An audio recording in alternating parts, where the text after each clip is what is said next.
નમસ્કાર મિત્રો, સ્વાગત છે તમારું અમારી યુટ્યુબ ચેનલ છોડ સાહિત્ય અને શિક્ષણમાં. હું છું પ્રાધ્યાપક આર.કે. વાળા અને આપના માટે લાવ્યો છું સંત રવિદાસના જીવનના ચમત્કારનો વિડીયો. મિત્રો, ભાગ 1માં આપણે વિડીયોમાં જોયું કે સંત રવિદાસ પોતાનું બૂટ ચંપલ સીવવાનું કામ કરી રહ્યા હોય ત્યારે ત્યાંથી 5 યાત્રાળુઓ પસાર થાય છે. તેઓ ગંગા સ્નાન માટે જતા હોય છે. રવિદાસને પણ દાન પુણ્ય કરવાનું મન થાય છે. પોતે ખૂબ ગરીબ છે, દાન કરવા માટે કશું જ નથી, પણ એક દમડી તેમની પાસે હોય છે. તે મા ગંગાને દાનમાં આપવા રવિદાસ યાત્રાળુઓને આપે છે અને કહે છે કે મા ગંગા હાથોહાથ દમડી સ્વીકારે તો જ આપવી, અન્યથા ન આપવી. યાત્રાળુ રવિદાસને ગાંડો સમજે છે. દમડી લઈ ચાલવા લાગે છે. ગંગા ઘાટે જઈ યાત્રાળુઓ સ્નાન કરે છે, પૂજા કરે છે. ત્યારે રવિદાસની દમડી ગંગા મૈયાને આપવાનું યાદ આવે છે, પણ ગંગા મૈયા દમડી હાથોહાથ સ્વીકારવા આવશે નહીં તેમ સમજી દમડી આપ્યા વગર પાછા જતા રહે છે. ત્યાં અચાનક અવાજ આવે છે અને એક હાથ બહાર આવે છે અને કહે છે, મારા ભક્ત રવિદાસે મોકલેલી ભેટ મને આપો અને તેને કહેજો કે મા ગંગાએ તેની ભેટ સ્વીકારી છે. અને સાથે જ એક સોનાનું કંગન પણ રવિદાસને આપવા માટે ગંગા માતા યાત્રાળુઓને આપે છે. યાત્રાળુઓ રવિદાસ કોઈ માયા હોય એમ સમજે છે અને રવિદાસ પ્રખ્યાત થવા આવી માયા કરે છે તેમ સમજે છે. તેઓ આ વાત કોઈને કહેતા નથી, પરંતુ સોનાનું કંગન રાજાને આપી ઇનામ મેળવવા રાજા પાસે જાય છે અને રાજાને કંગન ભેટ આપે છે. યાત્રાળુઓ જ્યારે રાજાને કંગન આપે છે ત્યારે આવું અદ્ભુત કંગન જોઈ રાજા નવાઈ પામે છે. આ કંગન તેમને ક્યાંથી મળ્યું તેમ રાજા પૂછે છે. યાત્રાળુઓ તેમની ભક્તિથી પ્રસન્ન થઈ ગંગામાએ કંગન ભેટ આપ્યું એવું કહે છે.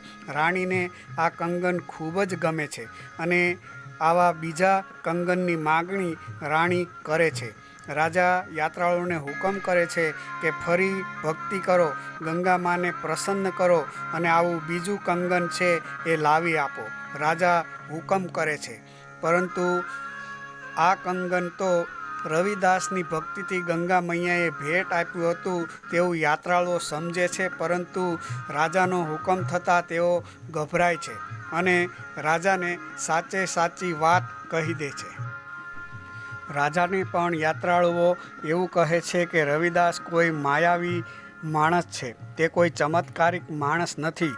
પરંતુ રાજાને રવિદાસ ઉપર વિશ્વાસ બેસે છે અને રાજા છે એ તુરંત રવિદાસને મળવા માટે કહે છે અને સાથે સાથે યાત્રાળુઓને પણ કહે છે કે તેઓ પણ રવિદાસને મળવા માટે રાજાની સાથે જાય અને રાજા અને યાત્રાળુઓ રવિદાસને મળવા જાય છે.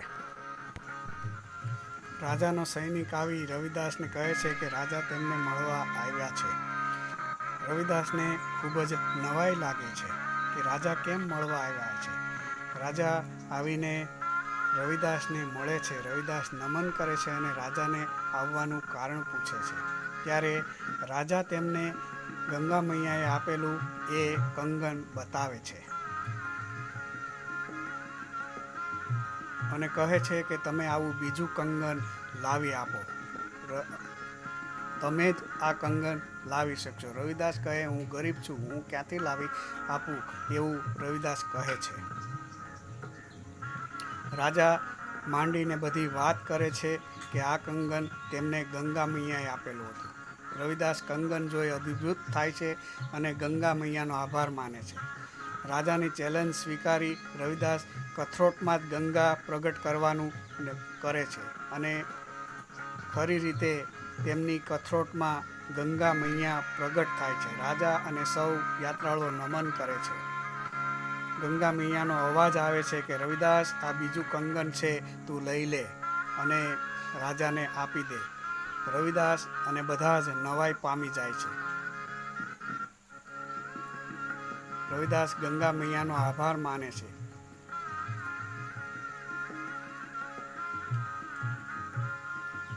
રવિદાસ કંગન લઈ એ કંગનને નમન કરી આ કંગન છે તે રાજાને આપે છે. તો મિત્રો, આ હતી મહાન સંત રવિદાસની ચમત્કારની વાત. મિત્રો, અહીં આ વિડીયો પૂર્ણ થાય છે. જો વિડીયો ગમ્યો હોય તો વિડીયોને લાઈક, શેર અને કોમેન્ટ કરજો. અને અમારી ચેનલમાં જો હજુ પણ તમે નવા હોય તો અમારી ચેનલ સાથે જોડાવા માટે અમારી ચેનલને સબસ્ક્રાઈબ કરજો. આપણે ફરી મળીશું એક નવા જ વિડીયો સાથે. ત્યાં સુધી આપ સર્વ ખુશ રહો. ધન્યવાદ.